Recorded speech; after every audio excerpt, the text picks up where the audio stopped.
News 18 India.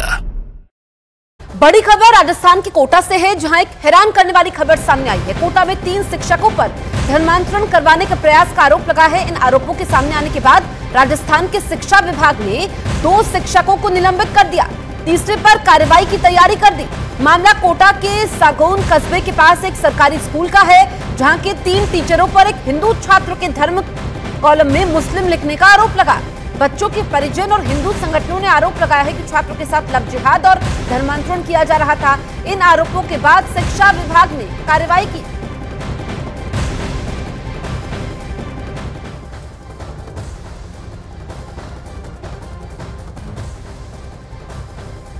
मैंने तीन शिक्षकों के खिलाफ कठोर कार्रवाई करने का मन बनाया है और इसी के संदर्भ में मैंने 2 अध्यापकों को तो निलंबित कर दिया है, जिसमें फिरोज खान अध्यापक लेवल 1 है और दूसरा मिर्जा मुजाहिदीन सहायक शिक्षक है, इसको भी निलंबित कर दिया है।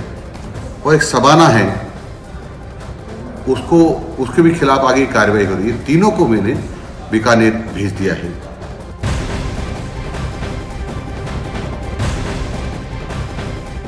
पीएम मोदी ने वाराणसी दौरे के समय राहुल गांधी के नशे वाले बयान पर निशाना साधा। उन्होंने कहा, जिनके अपने होश ठिकाने नहीं है वो यूपी के और मेरी काशी के बच्चों को नशेड़ी कहते हैं। आगे उन्होंने कहा, मोदी को गाली देते देते तो इन्होंने 2 दशक बिता दिए। अब ईश्वर रूपी जनता पर और यूपी के नौजवानों पर ही ये लोग अपनी भड़ास निकाल रहे हैं। उन्होंने कांग्रेस को घोर परिवारवादी बताते हुए कहा कि काशी और यूपी का नौजवान तो विकसित यूपी बनाने में जुटा है और अपना समृद्ध भविष्य लिखने के लिए मेहनत भी कर रहा है।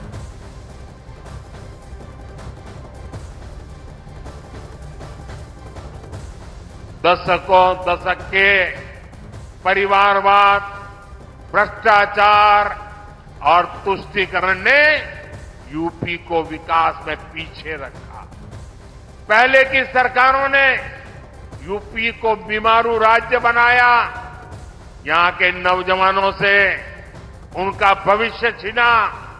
लेकिन आज जब यूपी बदल रहा है, जब यूपी के नौजवान अपना नया भविष्य लिख रहे हैं, तब ये परिवारवादी क्या कर रहे हैं?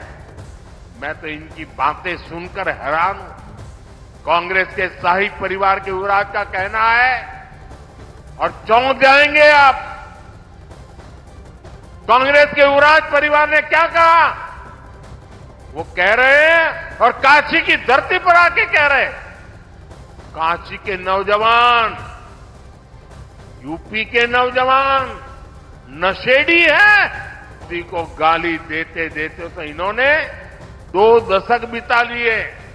लेकिन अब ईश्वर रूपी जनता जनार्दन पर, यूपी के नौजवानों पर ही ये लोग अपनी फ्रस्ट्रेशन निकाल रहे हैं। जिनके अपने होश ठिकाने नहीं है, वो यूपी के मेरे काशी के बच्चों को नशेड़ी कह रहे हैं। अरे गौर परिवारवादियों, काशी का, यूपी का नौजवान तो विकसित यूपी बनाने में जुटा है। अपना समृद्ध भविष्य लिखने के लिए परिश्रम की पराकाष्ठा कर रहा है। राहुल पर पीएम मोदी के हमले के बाद कांग्रेस ने राहुल गांधी का बचाव किया और दावा किया कि राहुल गांधी ने सच बताया, जबकि बीजेपी ने दोबारा राहुल पर हमला बोला। निश्चित तौर पर विकसित राज्य बनेगा उत्तर प्रदेश, लेकिन नशे की जो प्रवृत्ति है पूरे देश में फैल रही है, उस पर प्रधानमंत्री जी को सर्वाधिक चिंता होनी चाहिए। और राहुल गांधी जी ने एक सत्य उजागर किया। राहुल गांधी ने जिस प्रकार की टिप्पणी काशी के युवाओं के प्रति की थी, वह आपत्तिजनक है। उसने कहा कि वह काशी का वहाँ पे लोगों को लौटते हुए पाया, सड़कों पे लेटे हुए पाया, नशा करते पाया।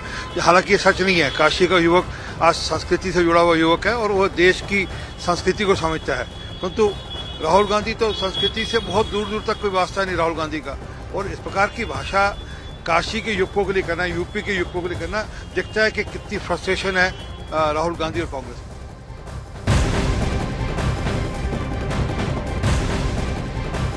किसानों के बहाने हरियाणा के मुख्यमंत्री मनोहर लाल खट्टर ने विपक्ष पर निशाना साधा है।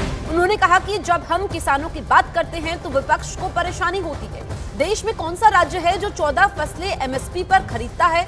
किस दूसरे राज्य ने किसानों को दिए जाने वाले कर्ज की रकम बढ़ाई है और ब्याज और जुर्माना भी माफ कर दिया है? पंजाब के किसान अपना दर्द व्यक्त कर रहे हैं क्योंकि हरियाणा में किसानों को वो मिल रहा है जो वहां नहीं मिल रहा। किसान समझ गए हैं कौन सी सरकार उनकी हितैषी है। उनको एक बड़ी तकलीफ होती है कि हम किसानों की जब बात करते हैं तो उनको लगता है कि किसानों की बात हम क्यों कर रहे हैं। किसान हमारे प्रदेश का अन्नदाता है, देश का अन्नदाता है, तो किसान की तकलीफ के अंदर हम भी शामिल होते हैं। किसानों के नाते से हमने जितना किया है शायद ही कोई और प्रदेश कर रहा हो। आखिर कौन सा ऐसा प्रदेश है जो 14 फसलों को एमएसपी पर खरीदता है? कौन सा ऐसा प्रदेश है जो सब्जी और फलों पर भी भावांतर भरपाई योजना के नाते से करोड़ों रुपया दे रहा है? कौन सा ऐसा प्रदेश है जिसने पिछले 10 सालों से अपने जो मुआवजे की राशि है 10 गुना कर दी हो?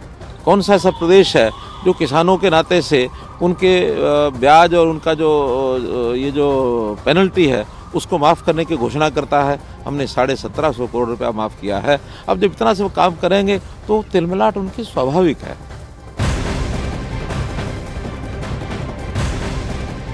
किसानों के मुद्दे पर हरियाणा विधानसभा में मुख्यमंत्री मनोहर लाल खट्टर और नेता प्रतिपक्ष भूपेंद्र सिंह हुड्डा के बीच तीखी बहस हुई। हुड्डा ने सवाल खड़े किए कि आप किसानों की बात कर रहे हैं तो ये बताइए कि एनएसए क्यों लगा दिया शांति प्रिय किसानों पर, जिसका जवाब मनोहर लाल खट्टर ने दिया और कहा कि किसान जितना प्यारा आपको है उतने प्यारे हमको भी हैं। मैंने खुद हल चलाया है, किसान हूं, किसान का बेटा हूं, मैं किसान के दर्द को समझता हूं।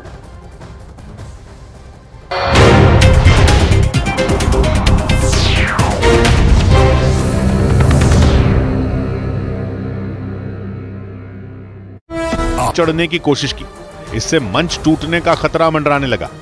इस वजह से तेजस्वी ने खुद लोगों को रोका। हंगामा बढ़ता देखकर तेजस्वी समय से पहले भोजपुर से निकल गए और बक्सर रवाना हो गए। उधर बिहार के सिवान में हुई तेजस्वी यादव की सभा में शार्प शूटर मोहम्मद कैफ की मौजूदगी पर सियासी पारा चढ़ गया। मोहम्मद कैफ हत्या जैसे कई गंभीर मामलों में आरोपी हैं। तेजस्वी की जनविश्वास यात्रा सिवान पहुंची, वहां उन्होंने सभा की, लेकिन उनकी सभा में शार्प शूटर की मौजूदगी पर विवाद हो गया। क्योंकि शार्प शूटर मोहम्मद कैफ उर्फ बंटी उसी मंच पर खड़ा नजर आया जिस पर तेजस्वी यादव खड़े थे। सिवान में तेजस्वी ने लोगों को संबोधित किया। इस दौरान मंच पर पार्टी के कई बड़े नेता मौजूद रहे, लेकिन इन्हीं नेताओं के बीच मौजूद एक चेहरे ने सबका ध्यान खींच लिया, क्योंकि तेजस्वी के मंच पर लंबे बालों वाला शार्प शूटर मोहम्मद कैफ भी नजर आया। सिवान में जिस समय भीड़ ने तेजस्वी के लिए शोर किया, उस समय ये हत्या जैसे मामलों में आरोपी मंच पर खड़ा दिखा। अपनी जनविश्वास यात्रा लेकर सिवान पहुंचे तेजस्वी ने मंच से लोगों में जोश भरा, लेकिन थोड़ी देर बाद उनकी सभा में एक शार्प शूटर की मौजूदगी पर सियासी बवाल हो गया, क्योंकि बीजेपी नेता निखिल आनंद ने कुछ और तस्वीरें शेयर कर दी। इन तस्वीरों में तेजस्वी मोहम्मद कैफ से हाथ मिलाते और उससे बात करते दिखे। खबर है कि तेजस्वी की सभा से पहले उनकी और मोहम्मद कैफ की सर्किट हाउस में मुलाकात हुई।